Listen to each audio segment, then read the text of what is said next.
Graça e paz. Curve a sua cabeça. Peça para que o Espírito Santo de Deus, ele venha ministrar ao teu coração nesta noite. Que o Espírito Santo, ele possa falar a cada um de nós, que somos igreja, que somos a igreja de Cristo. E que o Espírito Santo, ele ministre ao nosso coração.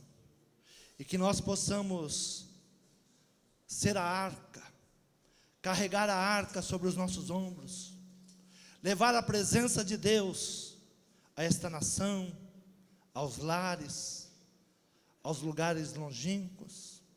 Que o Senhor possa nos usar para levar a sua presença. É o que nós pedimos, Pai, e te agradecemos. Amém? Abra sua Bíblia no livro de Apocalipse, primeiro capítulo, versículo 17. Livro de Apocalipse, primeiro capítulo, versículo 17, até o dia número 20.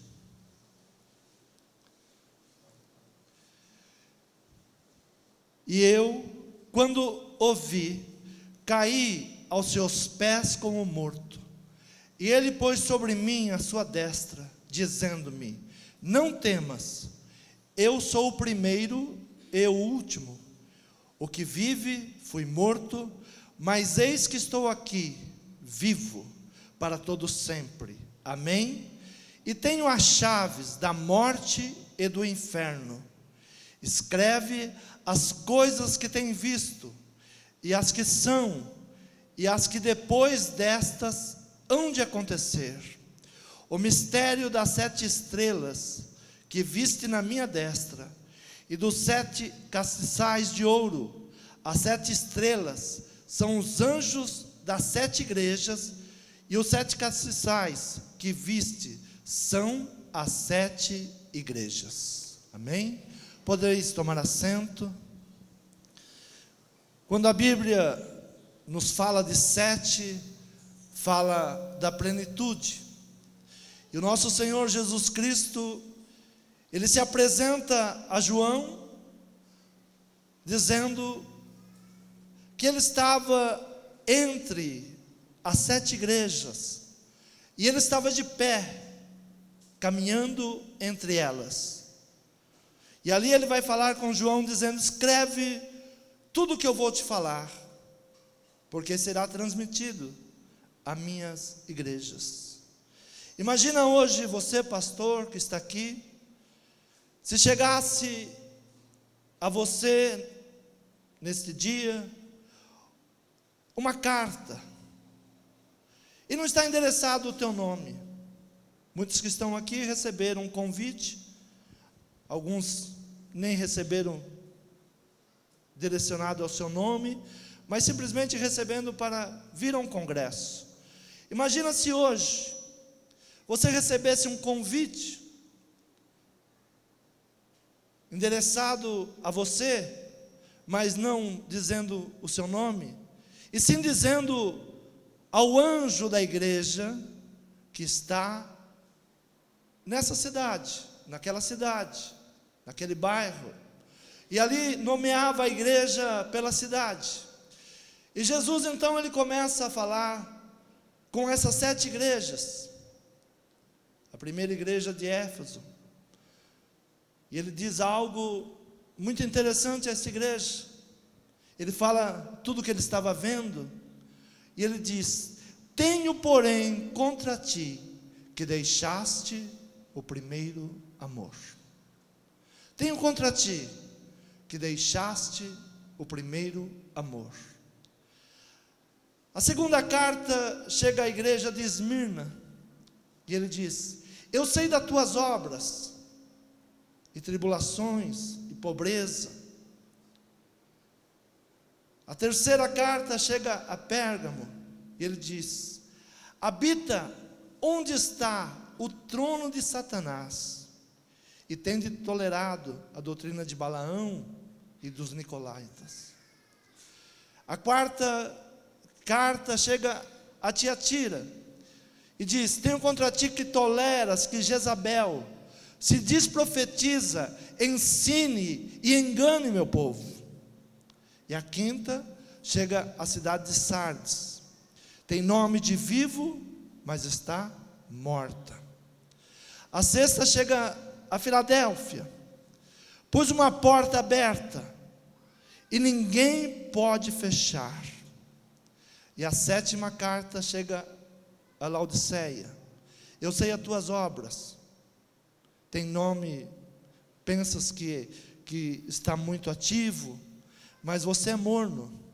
Diz que é rica, mas você é pobre, miserável, cego e nu. Esse era Jesus, olhando cada igreja, indo, andando e analisando cada igreja. E nenhuma delas, ele nega que era a sua igreja. Mas a todas elas, ele diz onde estavam fracassando, onde estavam errando. E esta mesma carta, ela chega para nós hoje. E nós temos que olhar para o nosso ministério, para a nossa vida, onde nós temos fracassado.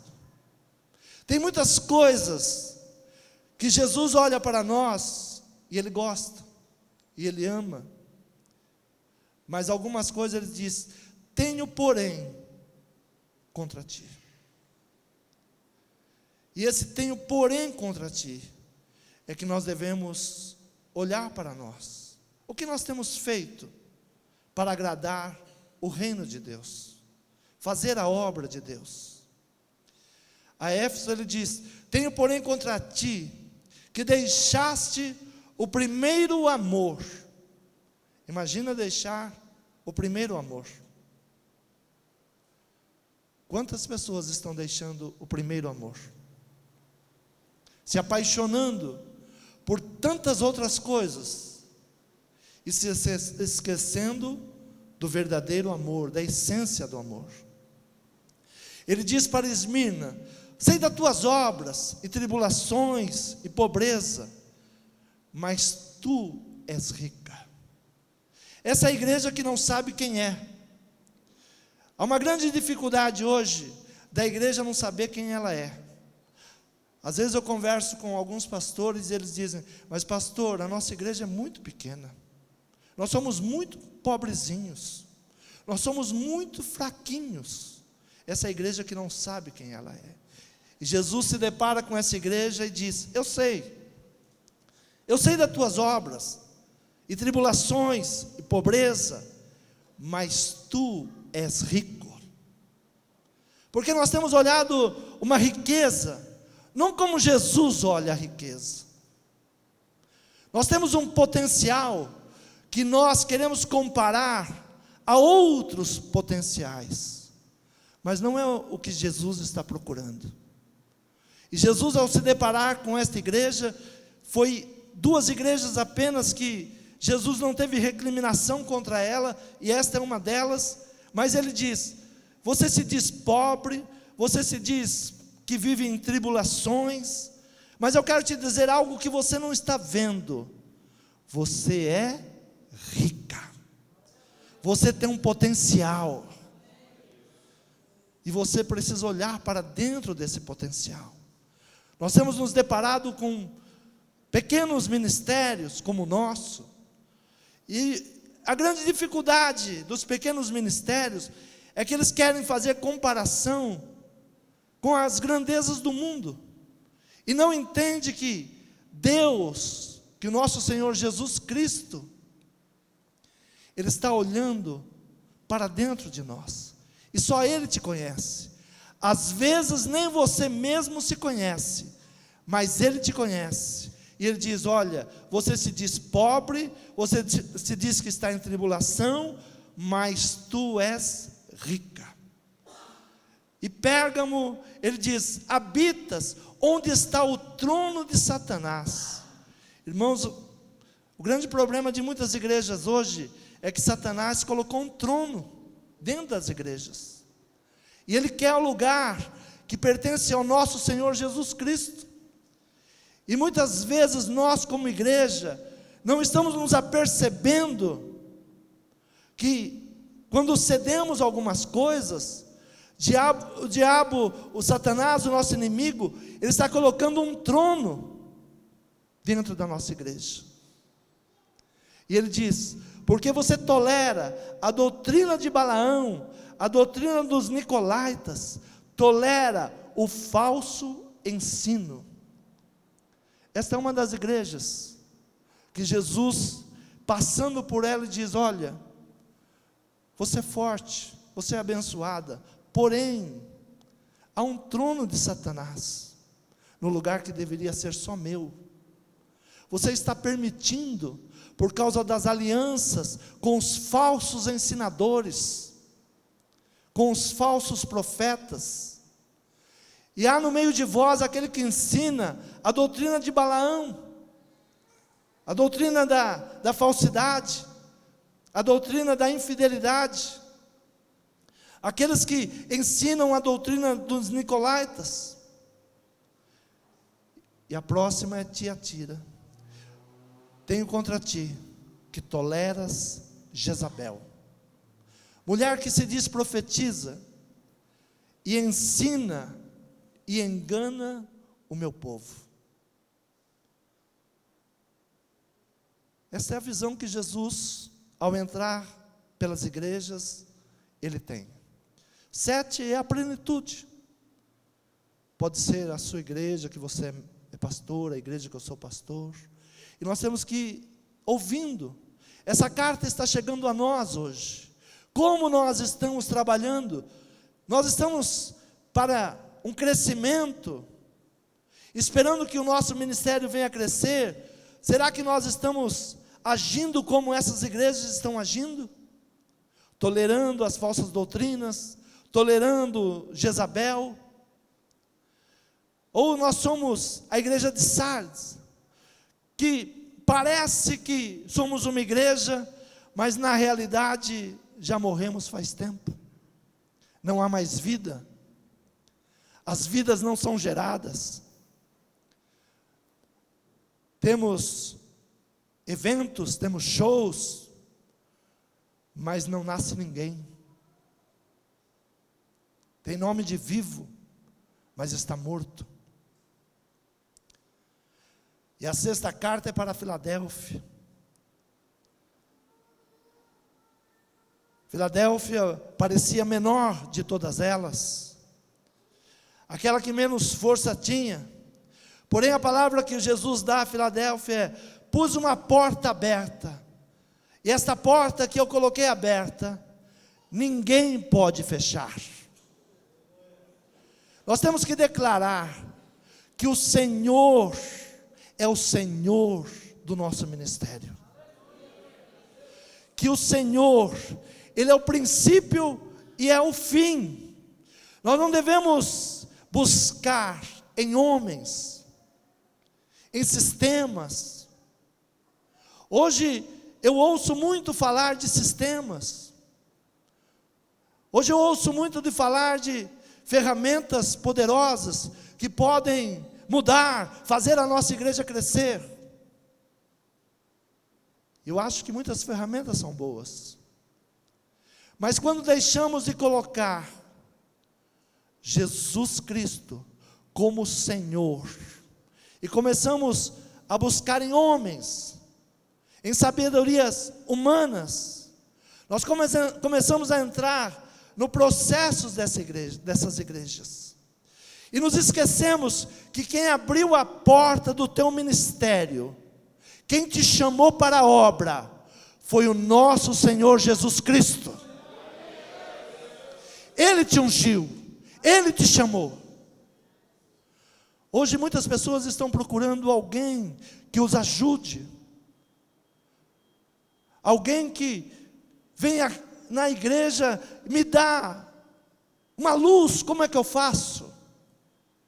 Que ferramenta que eu vou usar para crescer na minha igreja? E alguns estão pegando a própria chave da igreja e entregando a um apóstolo, a um pastor, dizendo: por favor, cuida da minha igreja, eu não sei como crescer. O que eu vou fazer para crescer?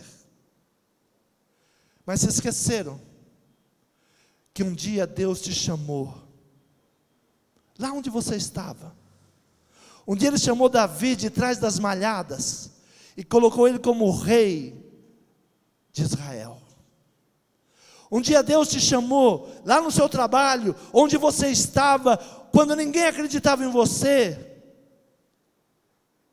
e te colocou uma porta aberta nas tuas mãos. E muitas vezes nós começamos a buscar em filosofias humanas, ensinamentos humanos, em sistemas humanos, e nos esquecemos que o Senhor da igreja é o nosso Senhor Jesus Cristo. Quantos pastores estão frustrados, porque estão dirigindo uma pequena igreja? Como deveria estar o pastor de Filadélfia, quando todos os outros olhavam para a sua igreja? A minha igreja é muito grande, muito poderosa. Mas no momento que Jesus começa a andar entre elas, e diz: sabe por que a tua igreja está aberta? Porque eu abri essa porta. E a porta que eu abri, ninguém fecha. Você crê nessa palavra? Quantos estão aqui foram chamados para isso? Diga: o Senhor me chamou, o Senhor me escolheu.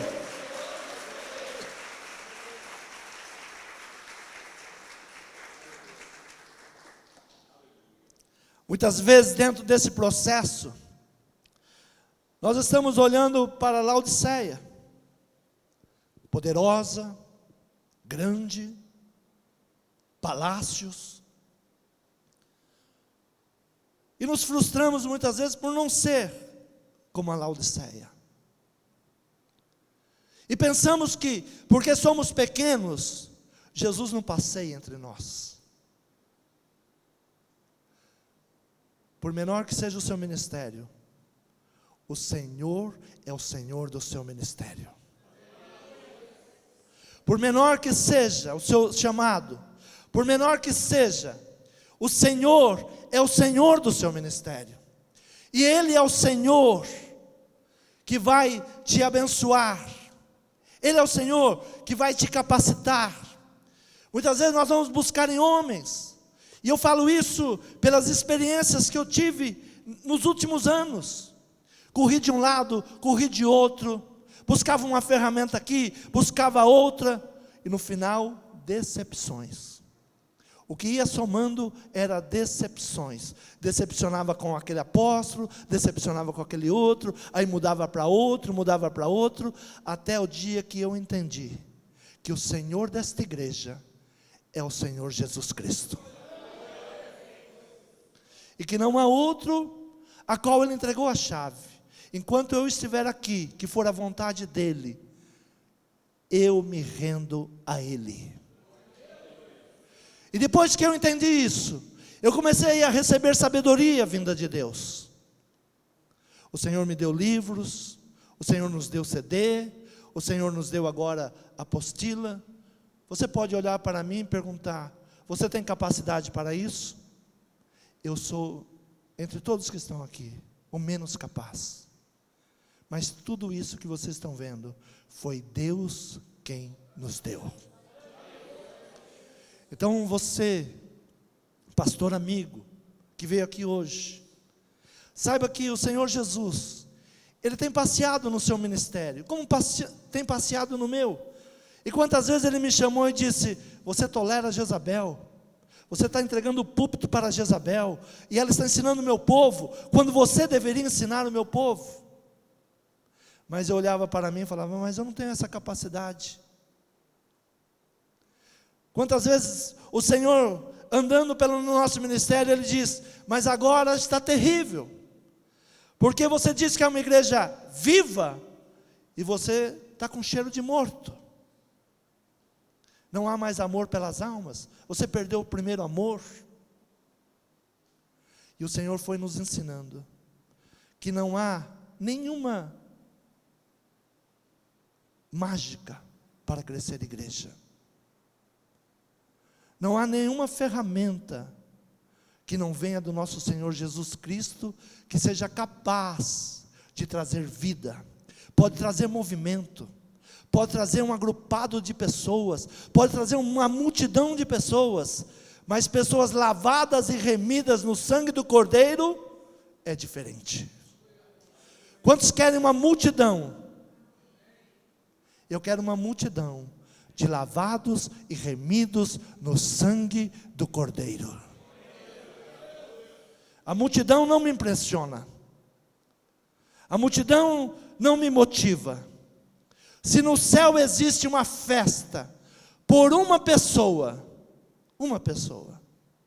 se a tua igreja, a minha igreja ganhar uma pessoa no ano, nós somos bem-aventurados.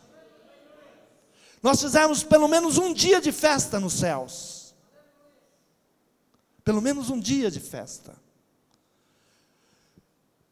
E quando Laodiceia, e Jesus começa a passar pela Laodiceia, imagina Laodiceia sabendo do seu potencial, sabendo da sua riqueza, de tudo que eles tinham conquistado. Provavelmente eles ficaram esperando que Jesus viesse lá, iria elogiá-los. Parabéns, Laodiceia. Entre as 7 igrejas que eu visitei, você é a maior, você é a grande, você tem tudo. Mas não foi assim. O Senhor Jesus chega para eles e diz: eu sei as tuas obras. Você não é nem frio e nem quente. Você é morno. Você diz que é muito rica, mas eu vou te falar uma verdade. Você é pobre, miserável, cega e nu. E Jesus, fazendo ali um trocadilho, ele diz assim: já que você gosta tanto de comércio, compra de mim. Eu tenho tantas coisas para te dar. Já que você gosta de tanto comércio, e você trouxe tanto comércio para dentro da minha casa, tem muita coisa que você poderia ter comprado. Compra de mim. Eu tenho o melhor ouro, eu tenho o melhor perfume, eu tenho as melhores vestes, eu tenho o melhor colírio. Tem muitas coisas que Laodiceia está nos mostrando, e nós estamos ficando apaixonados por Laodiceia. Mas Jesus é diferente de você e é diferente de mim. Jesus não se impressiona com os bens desse mundo. Jesus, ele está olhando a sua motivação. Como você tem trabalhado, como você tem orado, como você tem buscado, como você tem entregado o louvor ao Senhor. Eu aconselho que compres de mim. Compra de mim. Eu tenho as melhores ofertas para você. Eu tenho o melhor ouro. Capítulo 3, versículo 18 diz assim: aconselho-te que de mim compres ouro provado no fogo, para que te enriqueças, e vestes brancas para que te vistas, e não apareça a vergonha da tua nudez, e que unja os olhos com colírio, para que vejas. Eu repreendo e castigo a todos a quanto eu amo. Sê, pois, zeloso e arrepende-te. Amém? O Senhor nos chama para sermos zelosos. Zelosos. Quando Deus chama Moisés e dá a Moisés o projeto da arca, Deus dá cada detalhe para Moisés.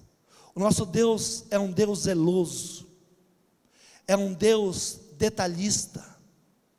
Cada detalhe Ele foi dando a Moisés, e Ele foi exigindo que Moisés fizesse de acordo com aquilo que Ele tinha falado, com aquilo que Ele tinha ensinado e a planta que Ele tinha entregue.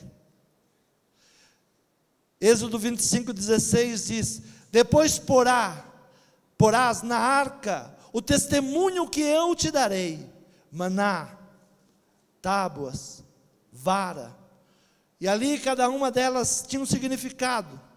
O maná, a provisão de Deus. Nós não podemos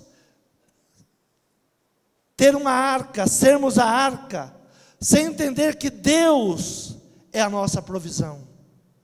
Para o ministério que Ele te chamou, Ele vai prover todos os meios. Ele vai te abençoar. Ele vai te capacitar. O problema é que muitas vezes nós como igreja, nós não enxergamos a nossa capacidade. E nós começamos a dizer, eu sou pobre, eu não tenho. Mas nós temos que entender que Deus é o Deus da provisão. E Ele diz a Moisés, coloque dentro da arca o maná, para que nunca se esqueça que eu sou o Deus da provisão. Diga, no ministério que eu estou servindo, eu sei que o meu Deus é o Deus da provisão. Ele manda colocar as tábuas, são as leis. Por que essas igrejas começaram a entrar falsas doutrinas? Porque se esqueceram da palavra de Deus.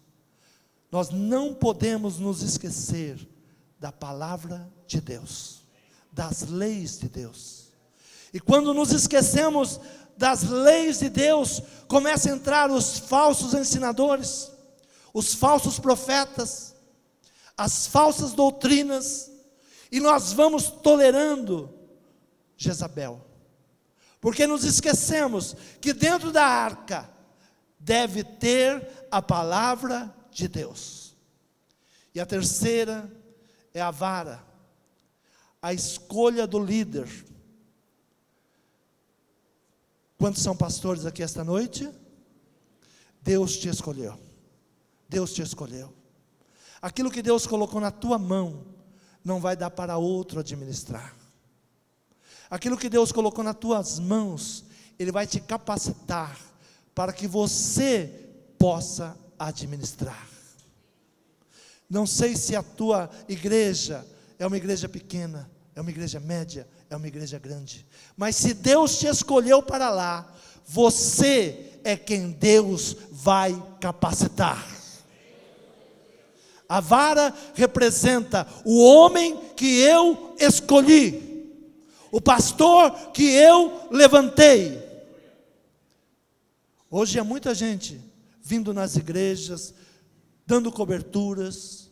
Acho muito bom coberturas, ser mentor. Eu não estou falando contra isso, mas tem pessoas que querem chegar na tua igreja e dirigir a sua igreja.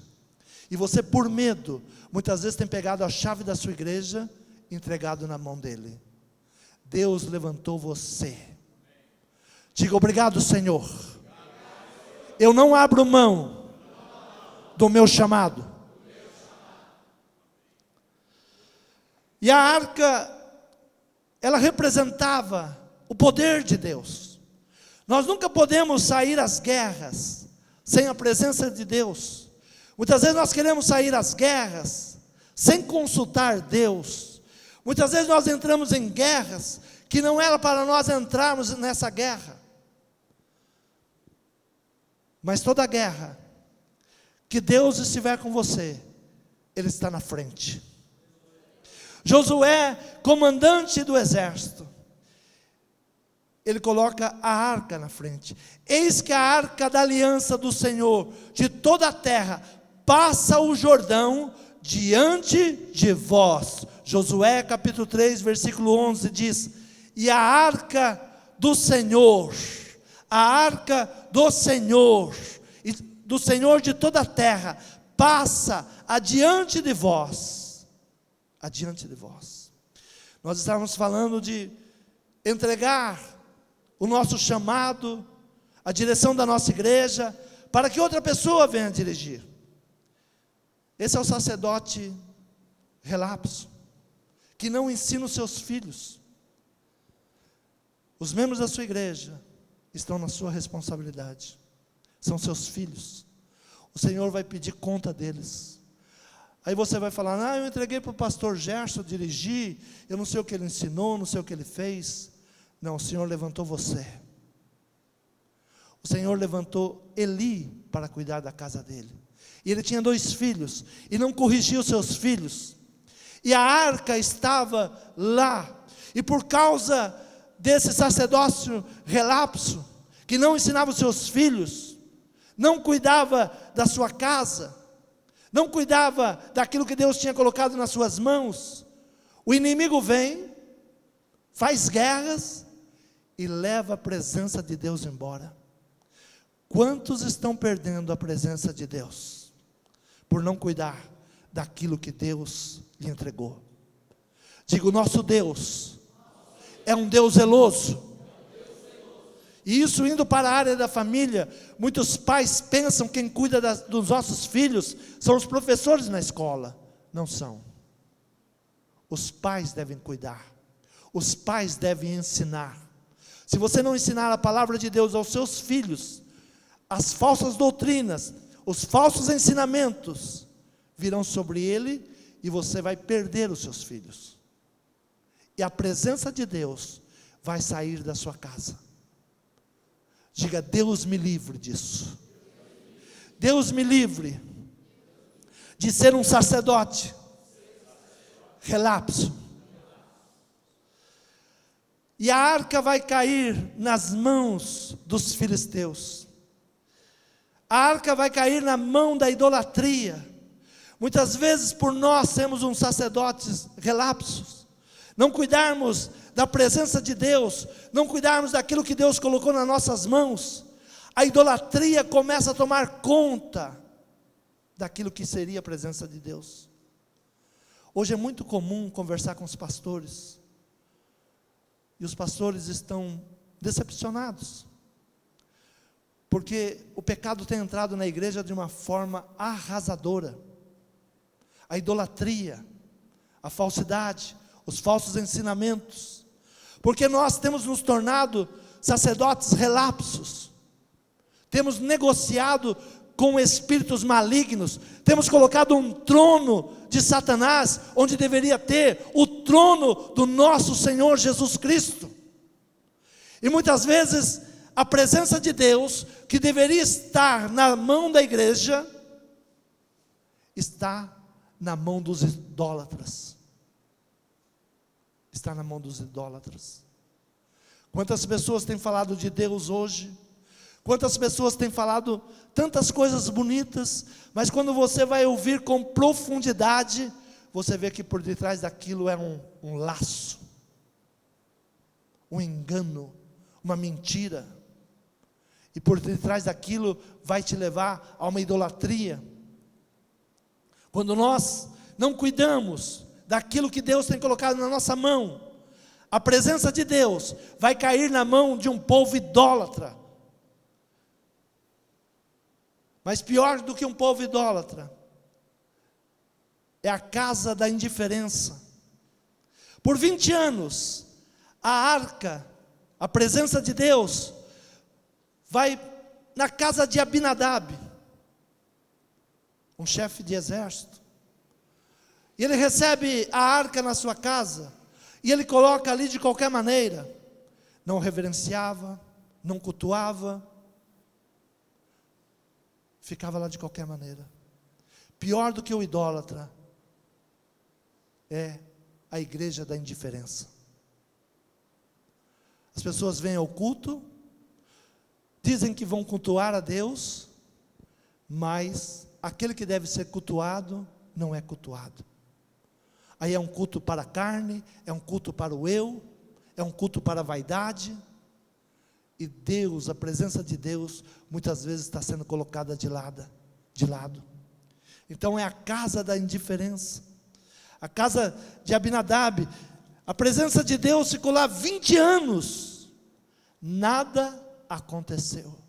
Algo que me deixa triste hoje, é ouvir as pessoas falarem assim: eu vim à igreja, mas continuo do mesmo jeito.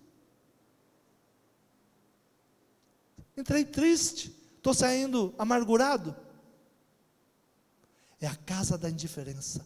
Nós precisamos fazer deste lugar um lugar de fogo, um lugar de vivos, um lugar de adoradores. aqueles que sabem se prostrar diante da presença de Deus, aqueles que sabem entrar diante de Deus. Podemos ir a muitos lugares. Eu já fui em lugares que estavam superlotados, multidões de pessoas, e tive a oportunidade de estar nos bastidores desses lugares, e os bastidores nos enojam. Você sai de lá se perguntando: será que realmente isso era um culto? A quem foi esse culto? A quem foi esse culto? Quando você vê as pessoas que ministraram em grandes congressos, e quando descem nos bastidores, eu tive a oportunidade de estar em algum deles nos bastidores, e a conversa te enoja. A indiferença é pior do que a idolatria. É por isso que Deus fala que a rebeldia, há uma rebeldia, muitas vezes entrando na nossa igreja. Há uma rebeldia, e nós vamos tratando da presença de Deus como se não fosse nada, como se fosse apenas um show. A igreja está cansada de show. Quantos estão cansados de show aqui? Diga: eu quero voltar ao primeiro amor. Eu quero voltar a adorar a Deus em verdade, em espírito. Quantos querem isso? Aplaude ao Senhor.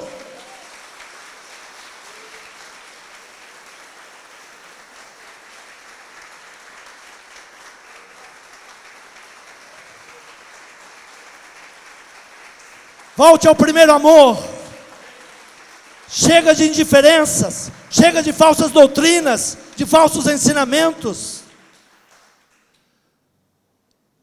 Josué era um guerreiro, e a história nos conta que Josué não saía sem esperar a arca se posicionar. Primeiro, a presença de Deus se movia. Enquanto a presença de Deus não se move, não ande, não caminhe, não faça, não se precipite. Há muita gente precipitada hoje, muita gente precipitada, e corre de um lado, corre de outro, espera Deus se manifestar. Ele era um guerreiro, e não saía a uma guerra, sem levar a presença de Deus, sem ter a presença de Deus. Mas depois de muitos anos, mais de 300 anos, Israel consagra um homem chamado Saul para ser rei. E este homem, ele teve toda a oportunidade de ter a presença de Deus. Em uma das suas guerras, ele sabia que sem a presença de Deus ele poderia perder, porque todas as guerras que Israel guerreou com a presença de Deus, Deus dava vitória. Deus é quem nos dá a vitória. Diga: nas minhas guerras, Deus é quem me dá a vitória. Eu não posso guerrear sem Deus. 1 Samuel 14, 18 e 19 diz: então Saul disse a Aías: traze aqui a arca de Deus, porque naquele dia estava a arca de Deus com os filhos de Israel. E sucedeu que, estando Saul ainda falando com o sacerdote, o alvoroço que havia no arraial dos filisteus ia crescendo muito e se multiplicava, pelo que disse Saul ao sacerdote: retira a mão, não precisa trazer. Muitas vezes nós estamos agindo assim, nas nossas guerras. Deus, deixa que eu resolvo isso, deixa que eu sei como fazer isso. Diga: eu não dou um passo sem a presença de Deus. E um outro homem agora vai ser ungido rei de Israel, um homem que tinha promessas, um rei chamado Davi. E ele era um homem bem intencionado, um homem que queria adorar a Deus. Sabe que hoje nós temos muitos pastores bem intencionados, muitos, Eu conheço muitos homens de Deus. Às vezes nós falamos assim, misericórdia, a igreja está perdida. Não, a igreja de Cristo, ela nunca vai fechar as suas portas. Enquanto houver homens que não dobram os seus joelhos para Baal, o Senhor vai continuar operando. Mas às vezes nós estamos com as motivações erradas.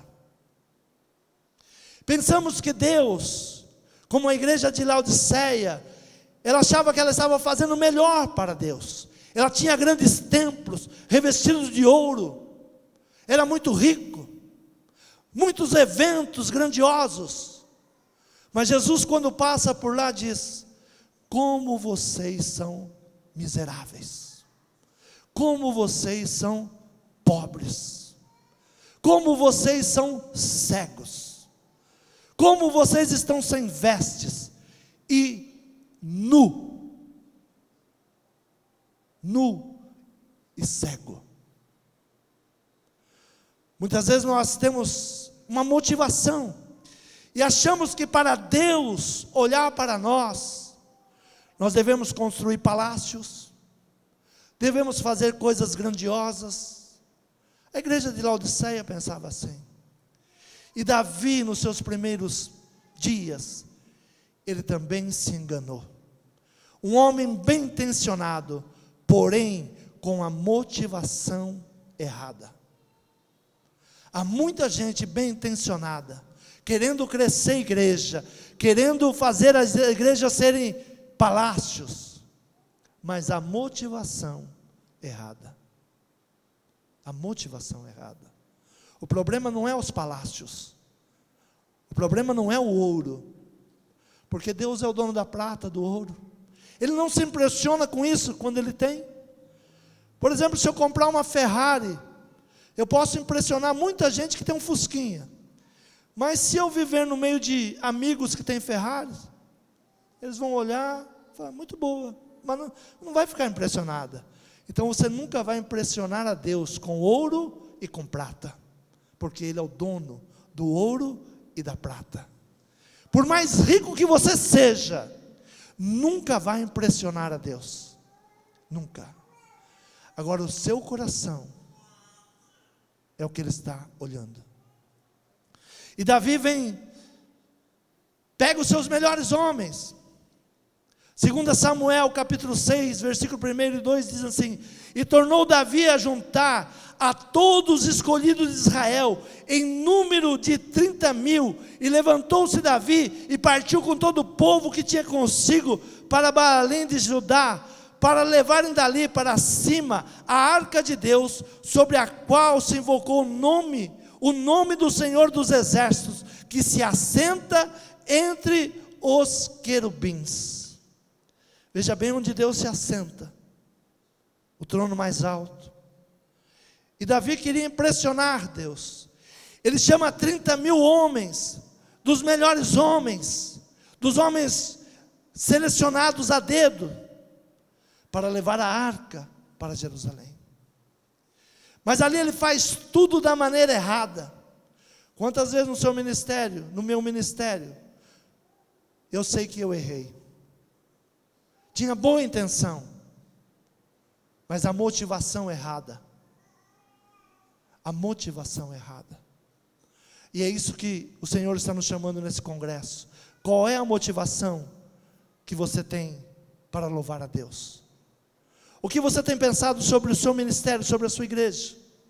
O que nós temos pensado sobre a nossa igreja, será que é o mesmo pensamento de Deus?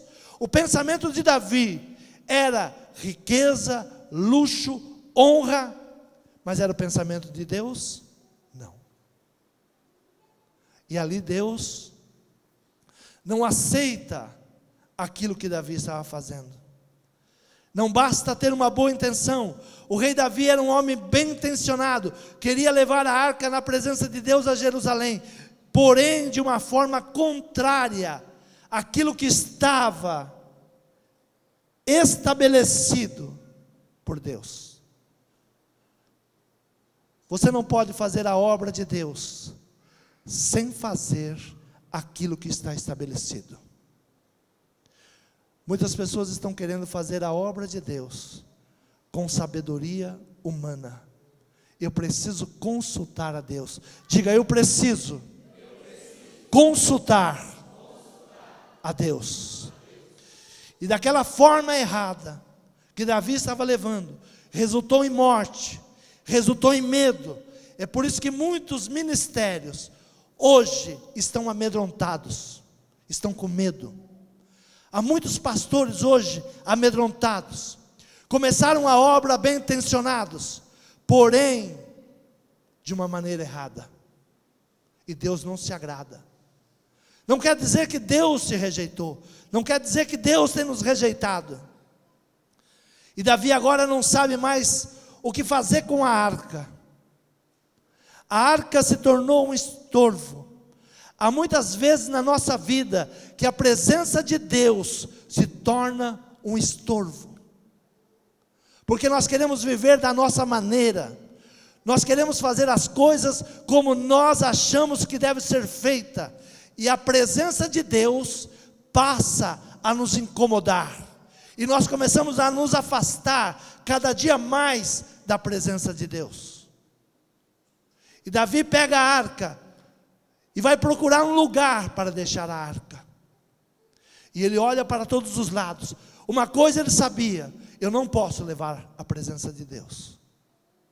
Deus não se agradou de mim. Ele olha para os lados e vê um casebre na beira da estrada. Eu tive o privilégio de estar nesse lugar 2 vezes. Quando cheguei a Israel, fazia 11 meses que não chovia. Quando entramos nesse lugar chamado Casa de Obed-Edom, veio uma chuva torrencial. Deus falou de uma maneira extraordinária conosco lá. Um lugar pobre. Uma casa de um homem que não pertencia ao povo de Deus. Era de Edom, rejeitado por Deus. E Davi, para se livrar da presença de Deus, entrega a arca na mão desse homem. E esse homem, sabendo que o que ele estava recebendo ali poderia ser bênção ou maldição, ele já viu a presença de Deus trazer bênção e trazer maldição. Da maneira que você trata a presença de Deus, ela pode trazer bênção para a sua casa, ou pode trazer maldição. Há muitas pessoas vivendo maldições e pensando que o culpado é o diabo. Não, o culpado é a sua decisão, é a minha decisão.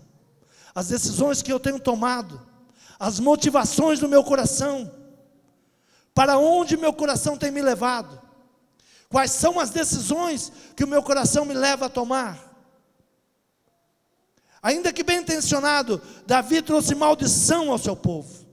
E ele pega a arca e deixa na casa deste homem à beira de uma estrada, longe da cidade, só morava fora da cidade, quem não tinha condições, quem era pobre, e ali estava um homem, que a sua casa não tinha prosperidade, a sua mulher era estéril. E Davi entrega a arca para ele, e ele pega essa arca, provavelmente dentro de uma casa pequena, apenas um cômodo, mas ele talvez tira até a própria cama do lugar, e coloca ali a arca no melhor lugar, e ele e a sua esposa agora, eles começam a olhar para a arca, e sabia das histórias da arca, que era a arca que tinha livrado o povo de Israel, era a presença de Deus, e ali ele começa a cultuar ao Deus de Israel. Passado 3 meses, Davi escuta uma notícia: a arca que você deixou na casa de Obed-Edom tem abençoado a casa de Obed-Edom. E Davi vai agora buscar a arca novamente. Agora ele vai de uma maneira correta. Diga: a igreja precisa voltar a buscar a presença de Deus da maneira correta, sem pompas, sem vaidades, sem achar que vai comprar a bênção de Deus com ouro e com pratas. E Davi vai agora, cada 6 passos que Davi dá, ele para e adora a Deus. Ele dá os 6 passos, reconhecendo que ele é homem. Pastor que está aqui esta noite, pastora que está aqui esta noite, diga: eu sou homem, eu preciso da bênção de Deus, da unção de Deus. Se Deus não permitir, eu não dou o 7º passo. E Davi entendeu isso. E agora ele pega a arca e volta para Jerusalém. E Obed-edom, que não conhecia o Deus de Israel, e Obed-edom, que era um homem pobre, que agora começa a ver a sua casa frutificar, os seus frutos, os seus pomares começar a dar fruto, ele diz: eu não posso estar longe da presença desse Deus. Diga: eu não posso estar longe da presença de Deus. Eu posso estar longe dos shows, eu posso estar longe do ouro, eu posso estar longe da prata, mas longe da presença de Deus eu não posso estar. E Davi sobe para Jerusalém, e ele sobe com a sua mulher, agora já grávida, abençoada. Quantos querem levar o povo a Jerusalém? Quantos querem levar o povo à casa de Deus? Diga: a igreja precisa voltar ao primeiro amor. Não é a prata, não é o ouro, mas é a honra, é a glória ao nosso Deus. Se coloque em pé, aplauda ao Senhor, glorifique ao Senhor.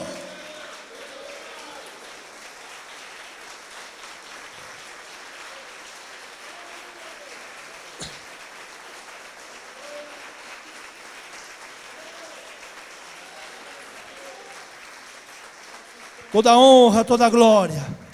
O Senhor colocou nas nossas mãos essa apostila chamada Obed-edom. Não é para dar cobertura apostólica, não é para fazer aliança, mas é um ensinamento para ser feito nas casas, nos lares. E qualquer ministério pode usar, pode levar. Com isso não vai ter que fazer aliança com a igreja Fonte de Vida. Não vai estar debaixo da cobertura de Fonte de Vida. Não. Você vai usar, o que está aqui é a palavra de Deus. Voltar ao primeiro amor. Fazer as coisas sem vaidade. Fazer as coisas para servir a Deus. Com um único objetivo: mudar as famílias. Onde você chegar, você é a arca. Diga: eu sou a arca. Onde eu chegar, eu levo a presença de Deus. E a história familiar vai mudar. Onde havia rejeição, onde havia maldição, onde havia esterilidade, quando entra a arca, Deus muda toda aquela situação. E Davi agora ouve que o Senhor mudou a casa de Obed-edom. E ele vai buscar a arca novamente. O Senhor quer te usar para o novo tempo do Evangelho. Não despreze as coisas pequenas. Não despreze as coisas pequenas. Deus trabalha, Deus usa. Um homem, uma família que era desprezada na beira do caminho, Deus muda a história do rei Davi através dele. O projeto Obed-edom, ele tem uma duração de 3 meses numa casa. São 12 lições. O pastor vai pegar a apostila, vai instruir os seus liderados, e eles vão fazer esse projeto nas casas. Eles vão, não precisa vir aqui para nós ensinarmos, está tudo aqui, é Bíblia. Os pastores conhecem de Bíblia muito mais do que eu. É só usar a Bíblia. Diga, é só usar a palavra de Deus. E Deus vai trazer um crescimento. Chega de shows, irmãos. Chega de grandes eventos. Chega de tantas honrarias a homens. A homens. Quando você deve honrar a Deus. Você deve honrar a Deus. O custo de hoje foi R$15. Mas o custo de uma apostila dessa é apenas o custo do papel. R$10. Qualquer ministério pode levar. Se você falar, eu sou pobre, eu não tenho, eu quero te abençoar. Porque Deus vai mudar a tua história. O nosso ministério não tem condições. Procura um dos nossos obreiros e diz, eu quero levar, um dia eu vou pagar. E leve, seja um semeador. Mas se você tem condições, leve, invista no reino de Deus. Invista. Não há crescimento sem a presença de Deus. Não há mudança familiar sem a presença de Deus. Quantos creem? Amém. Feche os teus olhos. Senhor meu Pai, esta palavra foi ministrada ao nosso coração esta noite, Pai. Senhor, aqui estão os ministérios que ouviram o chamado. Senhor, nós sabemos que para cada ministério há uma carta. O Senhor tem passeado pelos nossos ministérios. E o Senhor quer curar os nossos ministérios. O Senhor quer nos dar coragem para não ficarmos sujeitos a Jezabel, a Nicolaitas, a Balaãos. O Senhor quer curar a sua igreja. Por isso começa a curar nesta noite, Pai. Senhor, tudo aquilo que não procede de Ti, que caia por terra nesta noite, Pai.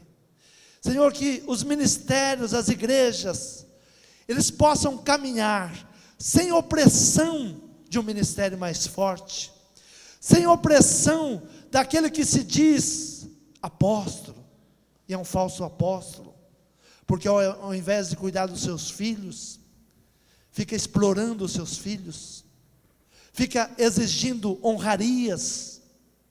Senhor, nós não estamos aqui para julgar ou condenar ninguém, mas Senhor, nós estamos cansados desse tipo de igreja, de uma igreja a qual, Senhor, todas as vezes nós somos os menores, nós somos os pequenos, nós somos aqueles que pagamos as despesas, nós somos aqueles que somos chamados para levar as honras, e voltamos para a nossa igreja frustrados.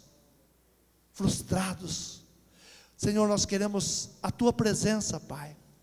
Senhor, nós somos a casa de Obed-Edom, uma casa que não prometia muitas coisas, uma casa que quem olhava não dava muito crédito, mas o Senhor entrou ali com a sua presença, e o Senhor mudou a história.